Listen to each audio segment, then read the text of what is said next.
오늘 우리들에게 주시는 하나님의 말씀은 창세기 28장 10절에서 22절까지의 말씀입니다.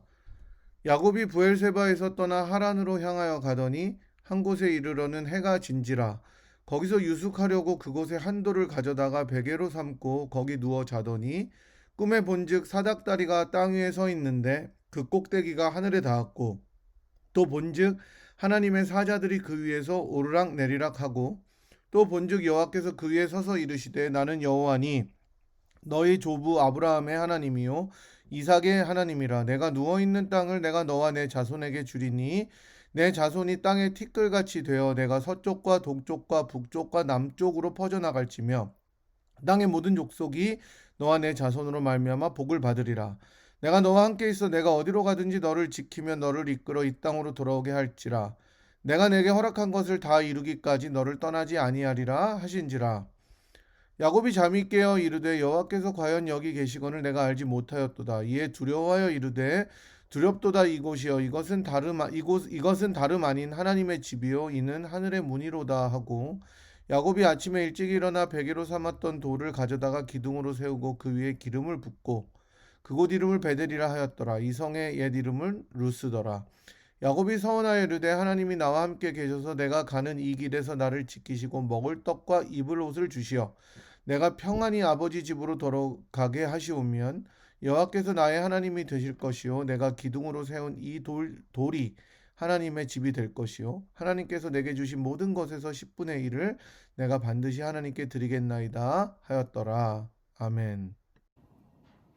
사랑하는 분이엘 성도 여러분, 참 좋으신 우리 주님의 이름으로 문안드립니다. 오늘도 하나님을 높이는 예배에 나온 여러분들을 환영합니다. 신령과 진리로 드리는 예배를 통해서 함께 예배하는 우리 모두에게 하나님의 은혜와 또 평강이 넘치는 시간이 되기를 축복합니다. 우리의 예배를 받으시는 하나님 한 분만 영광을 거두어 주시기를 또한 기도하고요. 오실 때 여러분들이 어떤 마음으로 오셨든지 예배를 마치고 세상으로 나아가실 때에는 주님께서 주시는 능력과 기쁨과 힘이 넘치는 그러한 모두가 되기를 간절히 축복합니다. 여러분 추수감사절 모두 잘 보내셨는지요? 이번 감사절은 여느 감사절과는 다르게 가족들이 많이 모이지 못하고 정말 조촐하게 보내신 분들이 많은 줄 압니다. 하지만 그러한 가운데서도 우리 모두가 감사의 기도 제목들을 세워보셨으리라고 생각합니다. 늘 우리에게 넘치는 감사로 인도하시는 하나님을 찬양했던 그런 시간이 되었을 줄 믿습니다. 비록 우리가 계속 어려운 상황 가운데 살고 있지만 그럼에도 불구하고 동일하게 우리의 삶을 주관하시고 보호하시고 인도하시는 그런 하나님을 신뢰하고 감사하는 인생이 되었으면 좋겠습니다. 이제 미국은 추수감사절 이후에 코비드-19이 아마도 더블업 될 거라고 2배가 될 거라는 우울한 뉴스를 전해 듣게 됩니다. 아무리 경고를 해도 여행자들이 굉장히 많이 늘 수밖에 없었고 또 연말 분위기에 편승해서 많은 위험에 노출되고 있는 것이 사실입니다. 사실 이제는 숫자를 세는 것 자체가 무의미할 정도로 확진자들이 많이 늘어가고 병원도 환자들로 넘쳐가는 그런 실정이라고 합니다. 우리 조국인 대한민국 역시 그동안 관리가 잘 되어 오다가 최근에 확진자 수가 굉장히 많이 늘어났죠. 그러면서 많은 걱정이 되고 있습니다. 특별히 땅이 굉장히 좁으니까 우리 한국은 확진자 수가 미국에 비해서 굉장히 적다고 하더라도 체감하는 위험이 굉장히 클 것이라고 생각이 들어요. 그래서 우리 모두가 미국뿐만 아니라 우리 조국인 대한민국을 위해서도 계속 기도해 주시기를 바라고요. 그 다음에 또 안전에 각별히 유의하시면서 외출을 삼가하고 또 마스크와 마스크 착용을 잘 하시고 손 씻고 또 그리고 사회적 거리 두기를 잘 실천하면 좋겠다라는 생각을 해보게 됩니다. 지난주에 저희는 추수감사절을 보내면서 추수감사 주일을 보내고 지키면서 감사로 제사를 드리는 자에 대해서 말씀을 나누었습니다. 감사로 제사를 드리는 자가 하나님을 영화롭게 하고 그러한 자를 하나님께서 환난 날에 도우시고 건지신다라는 것을 배웠습니다. 오늘은 다시 저희들이 계속해서 말씀을 나누었던 나그네 인생 시리즈로 다시 돌아와서 그 네 번째 나그네의 꿈이라는 제목을 가지고 함께 말씀을 상고해 보도록 하겠습니다. 오늘 저희가 읽었던 본문은 이삭의 아들들 가운데 하나인 야곱이 자기 형 에서의 장자권을 빼앗은 것도 사실 모자라서 형 대신 축복을 아버지에게서 가로채고 속여서 결국 형 에서의 그 보복을 피해서 도망하는 장면을 배경으로 하고 있습니다. 야곱은 이제 부모의 곁을 떠나 그야말로 어쩔 수 없이 홀로 서기를 해야 하는 시점에 와 있는 것이죠. 야곱은 자기의 고향인 브엘세바를 떠나서 어머니 리브가의 남자 형제인 외삼촌인 라반의 집이 있는 하란으로 향하게 됩니다. 이제는 야곱을 아무도 돌봐주지 않고 앞으로 야곱 자신의 인생이 어떻게 펼쳐질지 모르는 불안함과 걱정과 염려 가운데 새로운 길을 떠나고 있는 이 야곱의 모습은 조금 다르기는 하지만 할아버지였던 아브라함의 모습과 어느 정도 오버랩이 되기도 합니다. 사실 하란이라는 곳은 아브라함이 하나님께 부름을 받은 곳이었죠. 우리가 나그네 인생 첫 번째 시간에 살펴보았던 내용이었습니다. 그리고 야곱은 이제 자신의 할아버지였던 아브라함이 부름을 받았던 그곳을 향해서 역으로 가고 있는 것입니다. 이 모습을 통해서 그리고 하란이라는 장소를 계속해서 하이라이트 해주면서 아마도 창세기의 저자는 아브라함의 인생처럼 야곱의 인생 또한 새로운 막이, 새로운 장이 펼쳐질 것을 암시해주고 있는 것이라고 생각이 됩니다. 조금 더 자세하게 말씀드리자면 이제 야곱의 인생은 이전에 살았던 자신이 살았던 과거의 인생과는 다르게 될 것이다 라는 사실을 암시하고 있다는 말입니다. 물론 야곱 자신은 본인의 인생이 어떻게 앞으로 전개될지에 대해서 모르겠지만 새로운 시작이 암시되고 있다고 볼 수가 있을 것입니다. 이제 하란으로 가는 길에서 야곱은 날이 저물어 한 곳에 머무르게 되었습니다. 그리고 우리가 잘 아는 찬송가의 가사에서도 나오듯이 야곱은 돌베개를 베고 누워서 자게 됩니다. 그때 지금같이 침낭이 있는 것도 아니고 에어베드가 있는 것도 아니고 어디 머리를 둘 곳이 없으니까 머리를 베고 잘 것이 없으니까 돌을 베개 삼아서 돌베개를 베고 자게 됩니다. 남자분들은 잘 아시겠지만 한국에서는 군대에 가면 첫날이 무조건 제일 서럽습니다. 제가 얼마 전에 한 다큐멘터리를 보았는데 훈련소 첫날에 입소했던 그 훈련병들을 그 다큐멘터리 PD가 이제 인터뷰하는 장면들이 나오는데 저희야 지금 그 장정들이라고 하지만 저희 아들 나이 정도 되거나 어리거나 한두 살 많거나 이러니까 사실은 그렇게 군인 아저씨다라고 우리가 생각했을 때 아저씨가 아니라 사실은 아이들이죠. 그런데 그 훈련병들을 인터뷰하는데 지금 뭐가 제일 생각나세요? 라고 또 일부러 또 이렇게 살짝 그 찡한 질문을 하는 걸 봤거든요. 그랬더니 전부 다 머리는 빡빡 깎고 정말 어색한 모습으로 있었던 아이들이 나름 늠름하지만 엄마 아빠가 보고 싶다고 막 눈물을 흘리는 것을 보았습니다. 지금 어머니 보고 싶어 막 이러면서 눈물을 흘리는 장면들이 나오더라고요. 사실 저도 훈련소 첫날에 내무실에 누웠는데 정말 별 생각이 다 들었던 기억을 떠올릴 수 있습니다. 도대체 앞으로 내가 어디로 가게 될지, 어느 부대로 배치받아서 어떤 사람들과 생활을 하게 될지, 정말 이 끝나지 않을 것 같은 군 생활의 시간이 과연 갈 것인지, 뭐 옆에서 처음에는 낮에는 장난으로 야 이제 뭐 며칠 남았다, 하루 지났으니까 며칠 남았다, 뭐 이렇게 이야기를 하지만 사실은 여러분 잠자리에 누우면 그런 생각이 아무것도 나지 않더라고요. 그리고 그동안 부모님과 제 동생에게 또 가족들에게 더 잘할 것을, 뭐 이런 후회들이 막 제 생각 속에 밀려오는 것을 떠올리게 됐습니다. 정말 별 생각이 다 나더라고요. 제 옆에 누워 있었던 같은 훈련병들도 이런 생각이 들었던지 훌쩍훌쩍 하는 소리도 옆에서 들렸던 것 같습니다.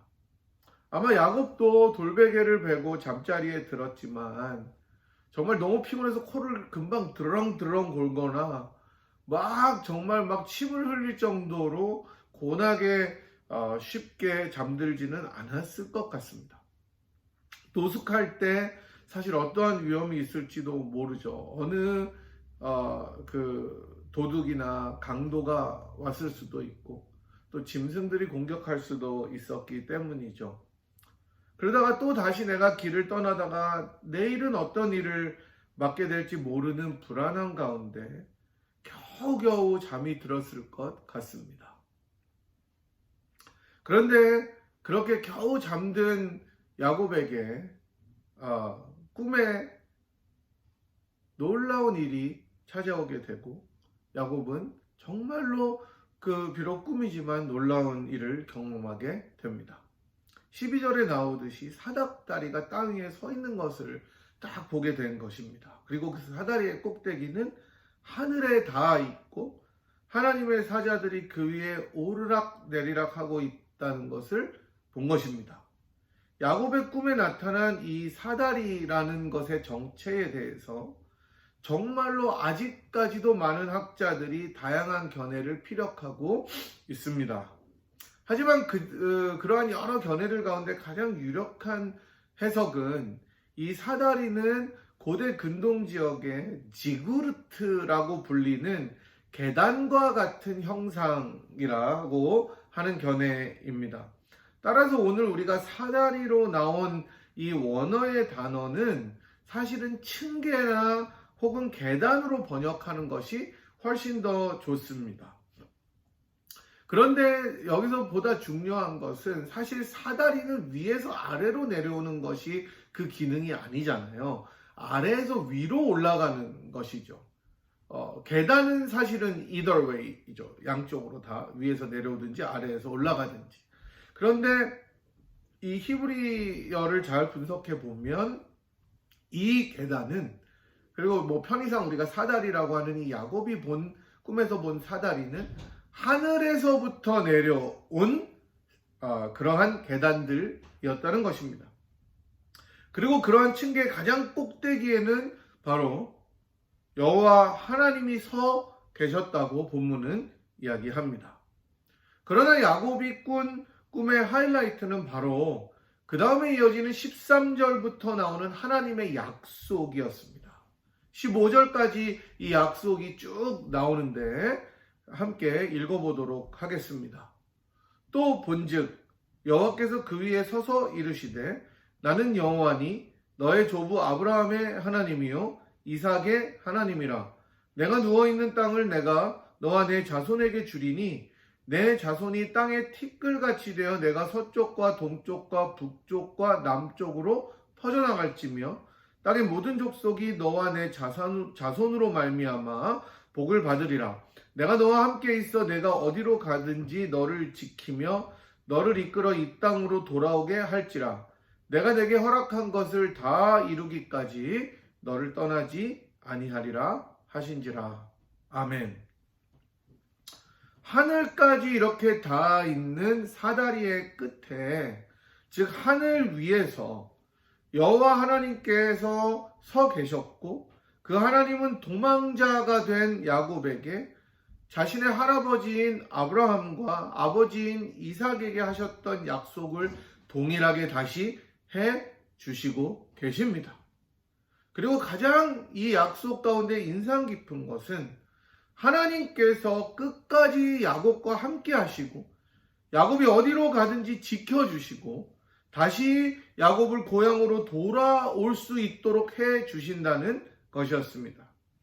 한마디로 말하면 야곱의 인생의 모든 여정을, 그 journey를 하나님께서 지켜주실 뿐만 아니라 조상들에게 약속하셨던 복을 그대로 가감하지 않고 주시겠다고 말씀하시는 것이죠. 이 놀라운 꿈을 꾼 야곱은 일어나서 이렇게 고백합니다. 여호와께서 과연 여기 계시거늘 내가 알지 못하였도다 라고 말합니다. 저는 오늘 본문에서 바로 이 야곱의 고백이 정말 중요한 부분이라고 생각이 듭니다.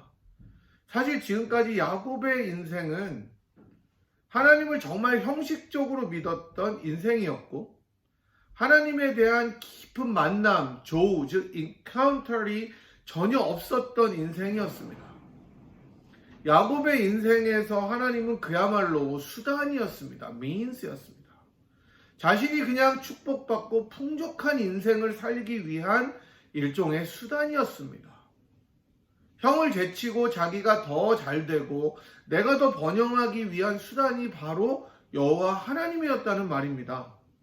필요할 때, 내가 간절할 때, 내가 무엇인가 부족해서 결핍이 있을 때 내 것을 채워주는, 또 심지어 나의 욕심마저 채워주는 그런 수단이 바로 야곱에게는 하나님이었습니다. 하나님은 이렇게 볼 때 야곱의 삶에서 그야말로 들러리였던 셈이었죠. 야곱이 지금까지 솔직히 말씀하자면 하나님 없는 인생을 살고 있었던 사람이었다는 것입니다. 그렇게 살아왔던, 그렇게 하나님을 대해왔던, 그렇게 하나님을 생각해왔던 야곱이 어쩌면 자기의 생애의 처음으로 내 인생에 하나님이 실제로 계시는구나, 개입하시는구나 라는 고백을 지금 하고 있는 것입니다. 야곱은 자기 인생에서 하나님을 처음으로 만난 것입니다. 저는 이러한 야곱의 고백을 들으면서 또 야곱의 모습을 보면서 어쩌면 하나님을 믿는다고 하는 우리들 역시 야곱처럼 하나님을 내 자신이 필요로 할 때만 찾는지 모른다는 생각을 하게 되었습니다. 저도 마찬가지입니다. 그리고 그것이 어쩌면 인생의 당연한 모습일 수도 있어요. 그러나 인생에서 가장 중요한 것은 바로 내 자신이 하나님을 직접 경험하고 그 하나님을 인생의 참 주인으로 모실 때라는 것입니다. 하나님은 내 만족을 채우시는 수단이 아닙니다, 여러분. 하나님은 내 인생의 들러리가 아닙니다. 하나님은 내 필요만을, 내 결핍만을 채우기 위해서 존재하는 일종의 부속물이 아닙니다. 자판기가 아니에요. 도리어 하나님께서는 내 인생의 모든 주도권을 쥐고 계신 놀라운 주인이시고 내 인생을 끝까지 붙잡고 인도하시는 내 인생의 주도자이십니다. 그리고 이러한 하나님과의 만남이 없다면 우리는 다시 한번 주님을 깊이 만나고 경험하기를 기도해야 합니다. 물론 야곱처럼 꿈이나 환상을 통해서 우리가 하나님을 만나지는 않아도 지금은 그런 일들이 거의 없어요. 말씀을 통해서 그리고 또 기도를 통해서 하나님의 임재를 체험해야 됩니다. 제가 사랑하는 하나님의 임재 연습이라는 책에 우리는 하나님을 이용하는 법이 아니라 하나님을 섬기고 만나고 사랑하는 법을 배워야 한다고 나오는 것을 보았습니다. 다시 한번 말씀드릴게요. 우리는 하나님을 이용하는 법이 아니라 하나님을 섬기고 만나고 사랑하는 법을 배워야 한다고 말하고 있습니다. 여러분, 신앙이 좀 깊어지면 어느 정도 하나님과 대화가 되면 내가 하나님을 이용할 수 있을 거라고 생각해요. 이것을 뭐 의도적으로 고의적으로 나쁘게 생각하는 것은 아니지만 내가 이렇게 나오면 대부분 신앙에서 이런 것들이 있었으니까 하나님이 이렇게 반응하시겠구나라고 우리의 머리로 하나님을 측량하고 조정하려는 것이 인간의 죄성입니다. 그러나 이런 것들을 내려놓고 우리는 하나님을 섬기고 하나님을 만나고 하나님을 어떻게 하면 더 사랑하는지 그러한 방법을 찾고 배워가야 하는 것입니다. 여러분에게 하나님은 어떠한 분이십니까? 야곱처럼 수단입니까? 들러리입니까? 아니면 내가 필요할 때 알라딘의 요술램프에 나오는 지니처럼 펑 하고 나타나서 내 필요를 내가 원하는 것보다 더 채워주는 그런 마술사와 같은 존재입니까? 아니면 내가 정말로 경배하고 섬기는 주인입니까? 여기에 바로 기복신앙과 참신앙의 구별이 있게 되는 것입니다. 여러분, 기복신앙은, 번영신앙은 내가 철저하게 주인이 되는 것입니다. 그리고 내 인생의 가장 중요한 포커스는 나 자신이고 나를 위해서 주변의 모든 것들이 존재해야 됩니다. 주어가 나입니다. 내 것입니다. 나의입니다. 그리고 신앙 역시 나에게 들러리를 서야 하고 하나님 역시 그런 분이어야 되는 것입니다. 하나님은 그런 분으로 존재해야 되는 것입니다. 그게 기복신앙이고 번영신앙입니다. 하지만 참신앙, true belief, 이것은 기복신앙과는 대조적으로 내 인생의 가장 중요한 포커스가 하나님이시라는 것을 고백하는 것입니다. 그리고 내 인생은 나를 중심으로 회전하는 것이 아니라 하나님을 주인으로 해서 하나님을 중심으로 회전하는 것이 참 신앙입니다. 여러분에게 하나님은 어떤 분이십니까? 야곱은 이제 하나님께서 자신의 인생에 함께 계시고 정말 개입하셔서 진짜 주인이 되심을 체험한 다음에 두려워합니다. 여러분, 이것은 제가 여러 번 말씀드렸지만 하나님을 실제로 체험한 사람들의 공통적인 고백입니다. 하나님을 실제로 만나고 그 하나님의 그 임재 앞에 나 자신이 맞닥뜨렸을 때 마땅히 나오는 고백은 두려움입니다. 하나님은 너무나 거룩하시고 나는 너무나 보잘것없고 초라한 죄 많은 인생이기 때문이다. 베드로도 주여 나를 떠나소서라고 이야기했죠. 이사야도 화로다 나요라고 얘기하겠죠. 욥도 그 앞에 정말로 죄를 쓰고 티끌을 쓰고 주님 앞에 회개하지 않았습니까?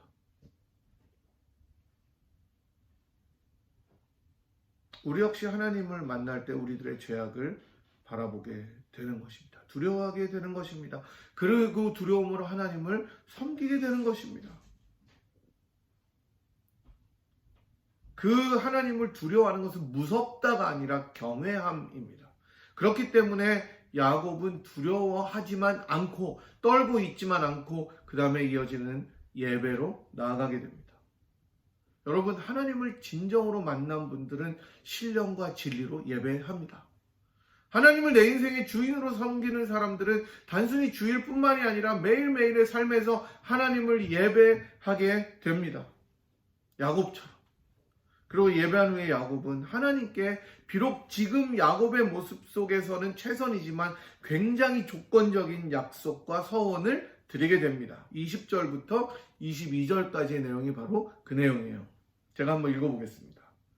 야곱이 서원하여 이르되 하나님이 나와 함께 계셔서 내가 가는 이 길에서 나를 지키시고 먹을 떡과 입을 옷을 주시어 내가 평안히 아버지 집으로 돌아가게 하시오면 여호와께서 나의 하나님이 되실 것이요 내가 기둥으로 세운 이 돌이 하나님의 집이 될 것이요 하나님께서 내게 주신 모든 것에서 10분의 1을 내가 반드시 하나님께 드리겠나이다 하였더라.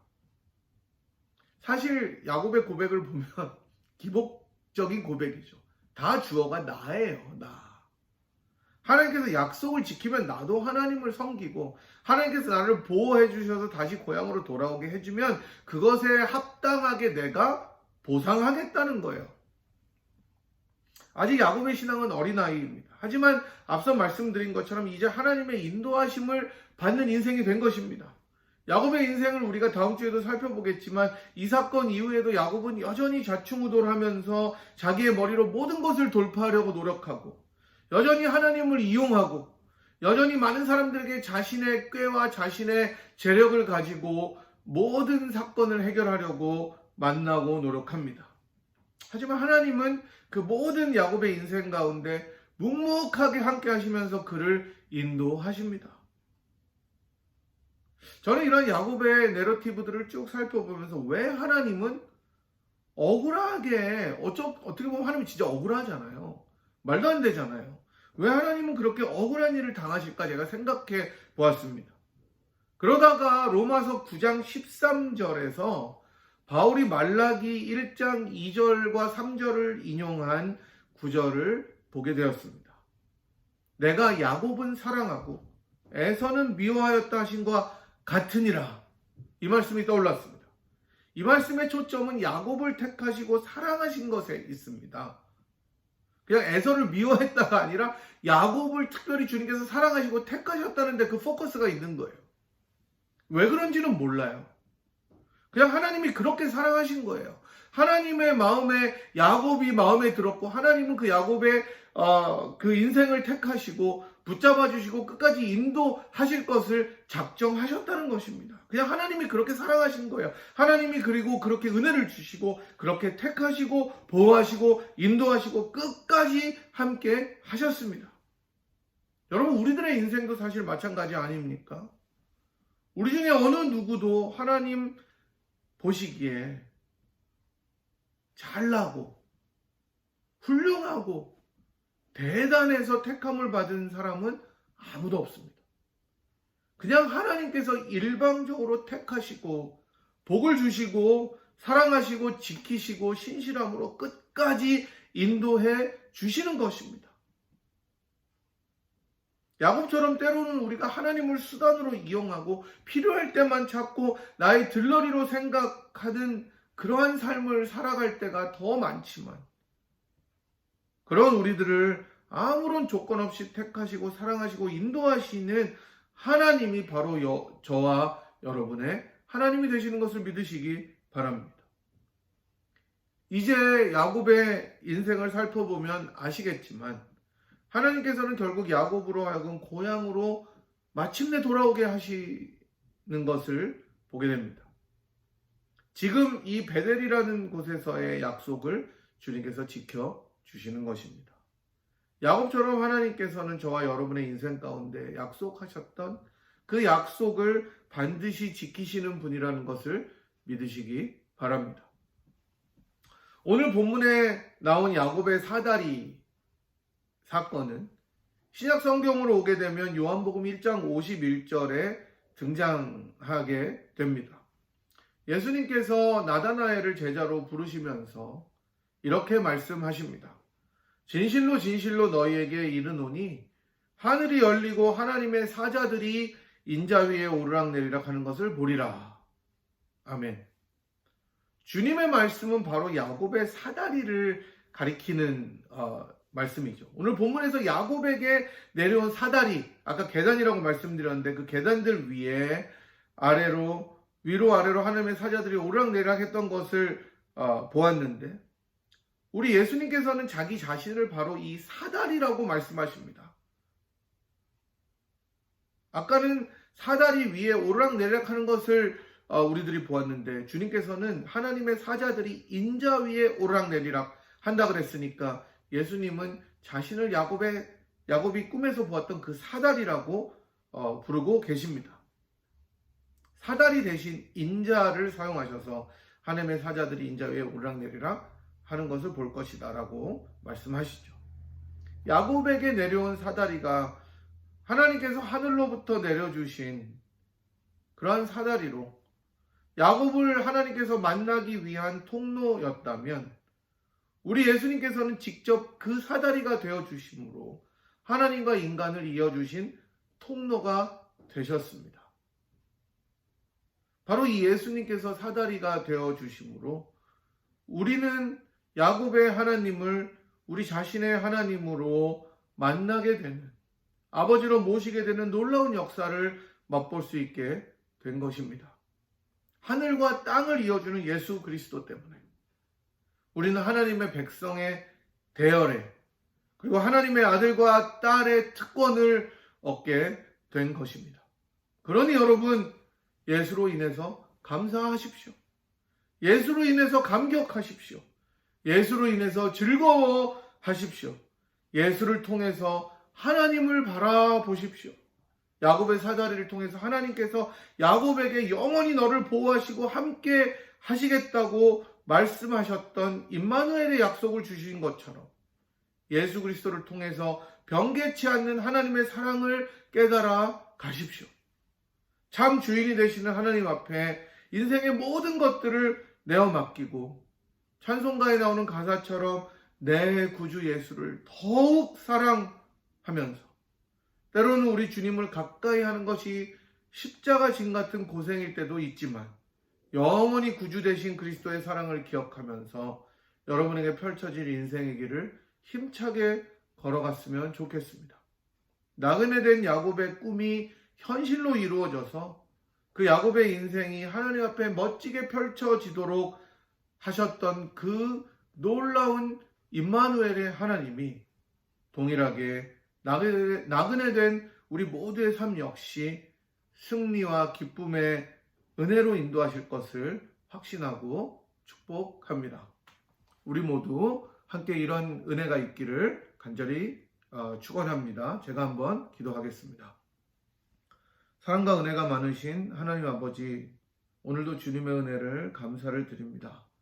야곱이 자기 형 에서를 속이고 장자권을 뺏고 축복도 빼앗아 정말로 이제 외삼촌에게 가는 그 두려운 길의 여정 속에 하나님께서 그를 만나주시고 야곱의 하나님이 되어주신 것을 약속하시고 임마누엘의 약속으로 함께 하셨던 것을 기억합니다. 하늘로부터 내려온 사다리를 통하여 야곱을 만나주셨던 그 하나님이 영원한 사다리가 되시는 그 예수 그리스도를 통하여 우리를 살리시고 만나주심을 감사드립니다. 그 야곱의 인생을 끝까지 포기하지 않으시고 놓지 않으시고 인도하셨던 놀라운 하나님의 능력과 견인하심이 우리들의 인생 속에서 동일하게 펼쳐질 수 있도록 축복하여 주시옵시고, 우리 모두가 그런 하나님을 수단이나 또한 들러리로 사용하지 않고 이용하지 않고 하나님을 섬기고 사랑하고 또한 알아가는 법을 배우는 모두가 될 수 있도록 인도하여 주시고, 우리들의 인생의 주인 되시는 하나님 앞에 우리들의 모든 열쇠들을 내어드리고 주님과 함께 기쁨으로 순례의 길을 걸어갈 수 있는 우리 모두가 되도록 축복하여 주시옵소서. 저희들 가운데 여러 가지 기도 제목으로 주 앞에 아뢰는 영혼들 있습니다. 주님께서 가정의 문제, 자녀의 문제, 또 건강의 문제, 경제적인 문제, 모든 것 주님께서 응답하여 주시옵시고, 또 사랑하는 분야의 교회가 잘 클로징 될 수 있도록 모두에게 은혜를 더하여 주셔서 잘 마무리되는 그런 역사를 허락하여 주시옵소서. 모든 것을 감사드리오며 우리 주 예수 그리스도의 귀하신 이름으로 간절히 기도드리옵나이다. 아멘. 감사합니다, 여러분. 다음 주에 뵙겠습니다.